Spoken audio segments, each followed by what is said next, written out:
Scott, as you're, talking about these things, I hear a really clear parallel between the work that you at FB Transitions are doing to help develop next gen talent and also what we see next gen talent is saying is really important to them, which aligns with the ethos of NPC.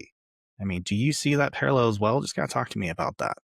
I really do. And one of the best examples I can think of this in his book Drive, Dan Pink talked about three key things that people look for that give them drive. And it's autonomy, it's mastery, and it's purpose. And I think with each generation, those become more and more obvious needs. It used to be like for the boomers, it was a little bit more about just making a good paycheck, having a pension, having a good, comfortable life. Those things weren't really that prevalent. But starting with my generation of Gen X and working your way down, it seems that that sense of purpose really becomes more and more important with each generation. And so we're seeing that in order for this industry to attract some of the best next generation talent, they've got to find a way to connect on those things. And so the NPC is a way to just kind of send a beacon out to help talent identify where are those places where I'm going to be able to get that fulfilled.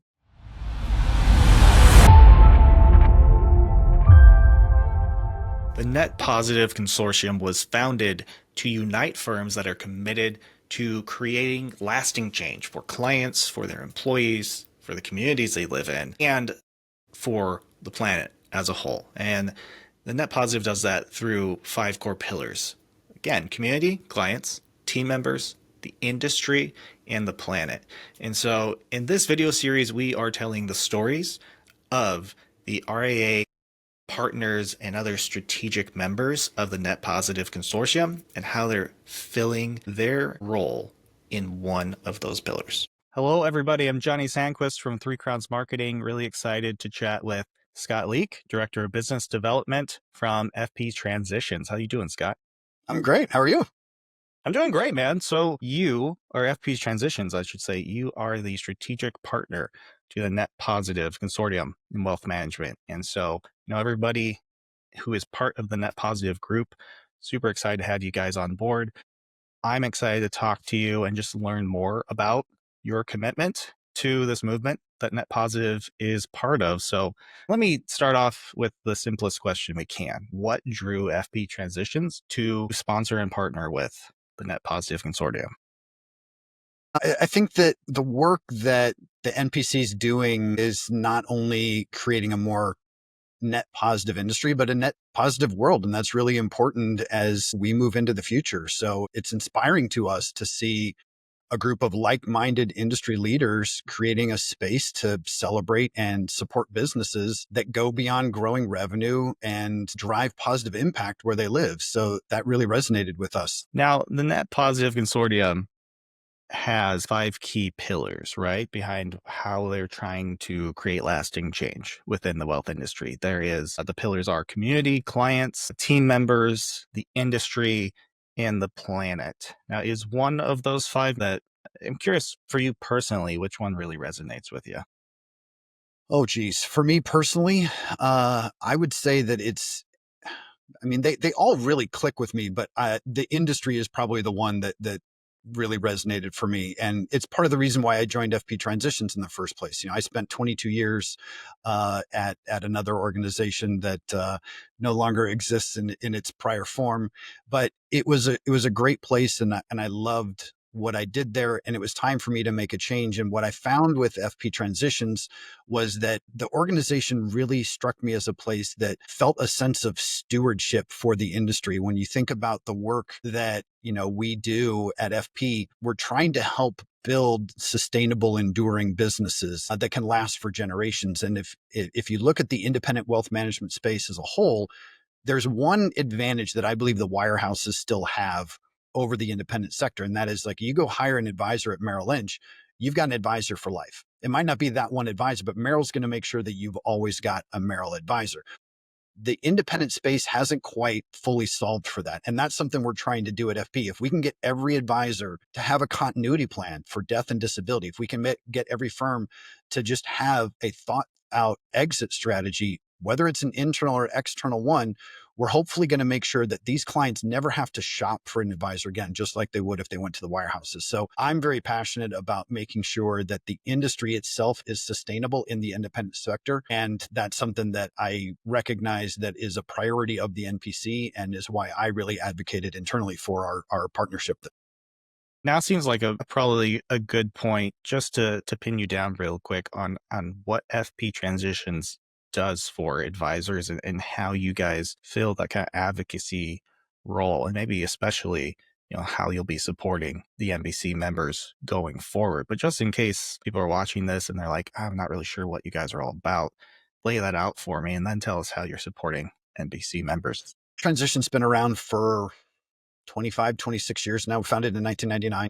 And we provide valuation, consulting, M&A support, succession planning for independent advisors. It's the only industry we work in. So I've had calls from people who are, CPAs or attorneys ask if we can help sell their practice or do evaluation on it. And while we probably could, we choose not to. This is the one area that we want to have a specialty in. So if you think about everything that we do, I can narrow it down to a simple sentence. This is our core focus. We help independent advisors identify, build, and ultimately realize the equity value that they've built in their businesses. So if you think about those three core components, we help them identify their value through the fact that we do over 1,000 valuations on independent practices every year. We did over 100 M&A transactions last year, and we'll do probably that number, if not more, again this year. So that's how we help firms identify their value and then realize that value. But sometimes it's not an M&A transaction. Sometimes it's an internal succession plan, and we help them model this out. How do I, as a G1, sell the practice to G2s? How do we figure out, how do we get this to cash flow for the G2 and have this still be profitable for that G1? So I've got certified valuation analysts on staff to help with that. I've got CFAs that can help do the analytics and pro formas and kind of model this out over the next 10 years and how's this going to work. And then we got a dozen attorneys and paralegals that can draw up all the necessary documents to make these things happen. And then we do a lot of consulting to help firms figure out, how do I optimize the value of the business? How do I grow it? So we do a lot of work with data from the valuations we've gathered, benchmark practices, help them set KPIs to figure out, how do I maximize the value of this business for whenever I do want to sell it? Or how do I figure out, if I want to be a buyer of other practices, how do I have the scale? How do I have the capacity to not only absorb, but integrate another practice into my own? And so we use a lot of data to help them understand those insights about their practices and act accordingly. Yeah, I'm part of so many conversations with people about things like the great wealth transfer, and then also about like the number of advisors retiring and that kind of next gen development. And man, like those services are just always needed, right? In every Absolutely. industry, but especially it seems like we're at such like a pivotal point in the maturation of the wealth management financial advice, especially the independent side of that space. Yes. That so many of these things are converging together that just make what you guys do so valuable. Yeah. Well, I'd like to think so. And we certainly, again, we want to be good stewards of the industry. And I Yeah. think helping independent practices grow, become more sustainable, enhance the services that they can provide their clients so that they can then serve more clients and serve them better is going to be good for consumers as well. And so, we're certainly wanting to make sure that advisory firms are being an attractive place for next generation talent.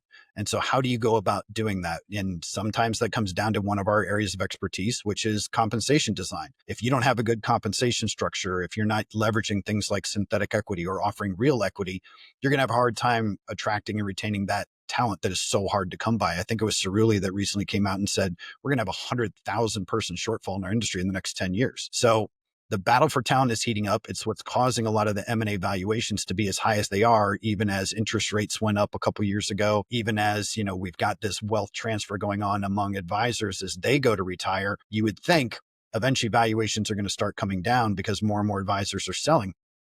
But they're still staying high because not only are advisors looking to do M&A in order to obtain new clients, they're doing it to get the talent that comes with those sales of practices as well.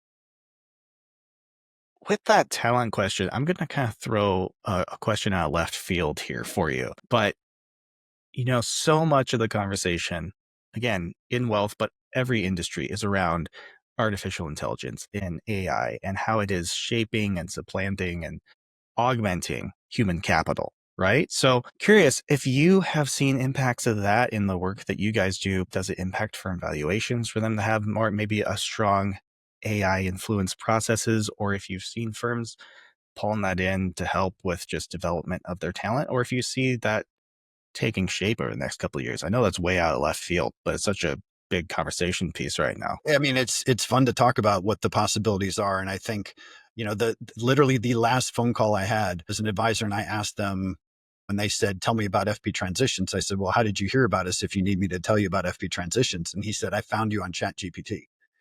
So it's I it's love it. amazing. Yeah, and this was a G1 that is, he was probably in his 70s, and so it's really cool to see just how ubiquitous it's becoming. And I think that where the really good opportunity lies, I mean, I think a lot of people when it first came out were scared of like, is AI going to replace advisors? And I think the last week, and I know we're recording this and nobody knows what week it is, but this particular week of the year, we've seen tremendous down movements in the markets. And I think that's one thing that AI is going to struggle calming clients down. How exactly are we going to be a voice of reason? A computer is not necessarily going to be able to do that as well as a human. And when you look at I think the numbers last year, we tracked around 115, 117 was the average number of households per professional in most advisory practices. I think AI gives us the opportunity to potentially service more clients. I mean, look, if you look at like AI note takers, for example, there's so many firms are taking what was an hour-long follow-up process after a meeting and having it be 5 minutes. And maybe you can do one more meeting per day per person over the course of a year. That's more clients served. And with a shortfall of talent, that's actually going to be necessary for our industry. Oh, spot on, man. One of the reasons I'm just so bullish on independent advice long term is that relational grounding core aspect of it. People want to relate with people, right? I don't think it's not gonna go away. There's going to always be some element of that at the foundation of what's Absolutely. being done here. Now, as you turn us to the Net Positive Consortium, as my final question for you, I want to get your thoughts on, as you see this group grow and as more advisors become aware of it, more firms see the difference in the impact it could have on them to become associated with this group. What do you see as the benefits for individual firms who are looking at this and wondering, like, well, why should I become a member? What's the benefit for us to be part of this group?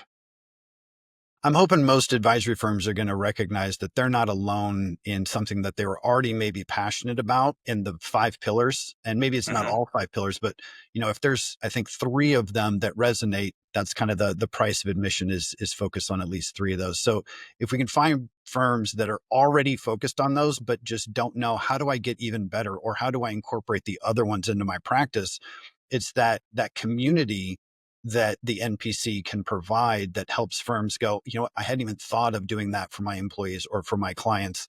And we can learn from each other. And I think that's going to be one of the biggest values. But over time, I'm hoping too that, this becomes more and more understood and more firms know that this is out there.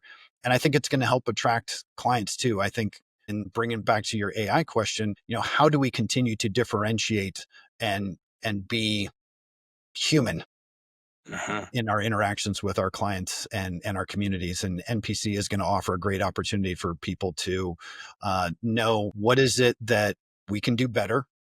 How do we learn from each other? And how do we then translate that into benefits for everyone around us, clients, employees, communities? And I love that summary of just how can we be more human, stay more connected. That's what it all comes down to me. And like, That's the message right there.